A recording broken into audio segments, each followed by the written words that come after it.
उपस्थित सम्मानित मंच, सभागार कक्ष में बैठे हुए जनपद एवं दूसरे जनपद और राज्यों से आए हुए सम्मानित अतिथि, सभी को मेरा नमस्कार, जय हिंद, प्रणाम।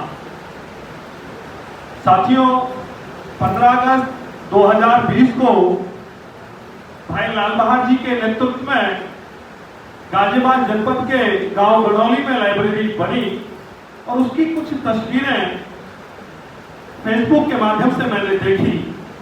लेकिन कुछ समय बाद ही बादलपुर में ग्राम पाठशाला टीम से मुलाकात होती है और वहां मन में विचार आता है कि जब गौतम बुद्ध नगर के बादलपुर और पूर्व मुख्यमंत्री मायावती जी के गांव में लाइब्रेरी की आवश्यकता है, तो जनपद बुलंदशहर के मेरे पैतृक गांव मुंडी बकापुर, जिसमें लोग आर्थिक रूप से कमजोर हैं, उस गांव में भी लाइब्रेरी की सख्त आवश्यकता है। तो बादलपुर की बैठक में मैंने वचन दिया कि जल्द से जल्द हम लोग अपने गांव में एक निःशुल्क आधुनिक पुस्तकालय का निर्माण कराएंगे और लगभग उस बैठक के 2 महीने बाद 20 दिसंबर 2020 को जनपद बुलंदशहर के मुंडी बकापुर गांव में वहां के तत्कालीन एसएसपी और तत्कालीन जिलाधिकारी रविंद्र सिंह ने उस लाइब्रेरी का उद्घाटन किया। साथियों, मैं बताना चाहता हूं कि जब तक देश शिक्षित नहीं होगा तब तक हम भारत को विकसित नहीं बना सकते। तो इसलिए आज वर्तमान समय में सख्त आवश्यकता है कि प्रत्येक गांव में एक निःशुल्क आधुनिक पुस्तकालय हो। और मैं आप लोगों को अपने गांव के उस पुस्तकालय का वह अनुभव साझा कर रहा हूं कि जिस पुस्तकालय के बनने के बाद मात्र 4 वर्ष में लगभग 60 से 70 युवा मेरे भारतीय सेना, शिक्षक के रूप में, दिल्ली पुलिस के रूप में, उत्तर प्रदेश पुलिस के रूप में और एग्रीकल्चर की विभिन्न पदों पर जाकर के गांव और देश का नाम रोशन कर रहे हैं।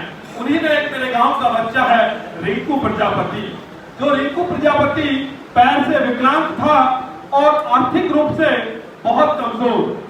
उस बच्चे के घर में ईंट तक नहीं है, छप्पर का उसका मकान है, गांव में 1 बीघा जमीन नहीं थी। माता पिता दूसरों के घरों में जाकर के काम करते थे, दूसरों के खेतों में जाकर के काम करते थे और उस बच्चे ने उन माँ बापों का वो दर्द दूर कर दिया इस शिक्षा के बल पर। वह बच्चा 2023 में मध्य प्रदेश में जीएसटी इंस्पेक्टर के रूप में नियुक्त हुआ और उसके बाद 2 महीने 3 महीने के बाद उसकी दूसरी भर्ती निकली और आज रक्षा मंत्रालय में एएसओ के पद पर कार्यरत है। बच्चा बोलता है कि भैया अब दिल्ली आ गया हूं तो यही नहीं रुकना, इस गांव का नाम रोशन करना है। तो मैं इस गांव से निकल करके दिल्ली आया हूं तो आईएएस बनकर के ही वापस आऊंगा।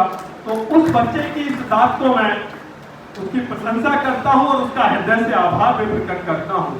तो साथियों, ग्राम पाठशाला की देन है कि वो विचार बुलंदशहर तक पहुंचा और आज देश के कोने कोने तक पहुंचा है। मैं हृदय की गहराइयों से ग्राम पाठशाला के प्रत्येक सदस्य का हृदय से आभार प्रकट करता हूं और जेवर विधानसभा के विधायक श्री धीरेन्द्र सिंह जी का भी आभार प्रकट करता हूं कि उन्होंने यमुना प्राधिकरण और उत्तर प्रदेश के तमाम दूसरे जनपदों में भी माननीय मुख्यमंत्री जी के सामने यह बात रख करके आज उत्तर प्रदेश के तमाम जनपदों में निःशुल्क आधुनिक पुस्तकालयों का निर्माण उत्तर प्रदेश सरकार की तरफ से हो रहा है। उसी श्रेणी में जनपद बुलंदशहर के सीडीओ और जिलाधिकारी ने बुलंदशहर की 454 ग्राम पंचायतों में भी लाइब्रेरी बनाने का निर्णय लिया है।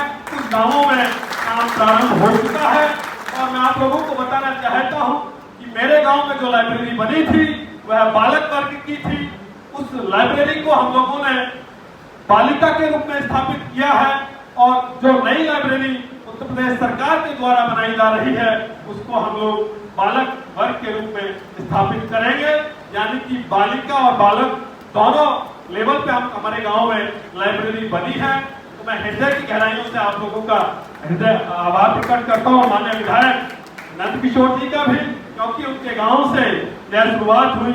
हम सब लोगों के लिए यह बात गर्व और गौरव की है। तो साथियों, एक बात कहकर के अपनी बात को समाप्त करूंगा।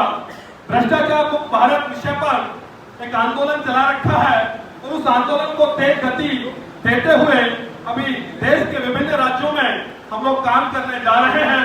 तो जहां हम लोग भ्रष्टाचार मुक्त भारत की बात करेंगे, उस मीटिंग में, उस बैठक में एक निवेदन और करूंगा कि भाई अपने गांव में निःशुल्क आधुनिक पुस्तकालय का भी निर्माण करें, ताकि इस देश का, इस प्रदेश का और मेरे गांव का शिक्षा का स्तर बेहतर हो सके। इन्हीं के साथ मैं अपनी वाणी को विराम देता हूं और पुनः आप सब लोगों का हृदय की गहराइयों से आभार प्रकट करता हूं। बहुत बहुत धन्यवाद। नमस्कार, जय हिंद, प्रणाम।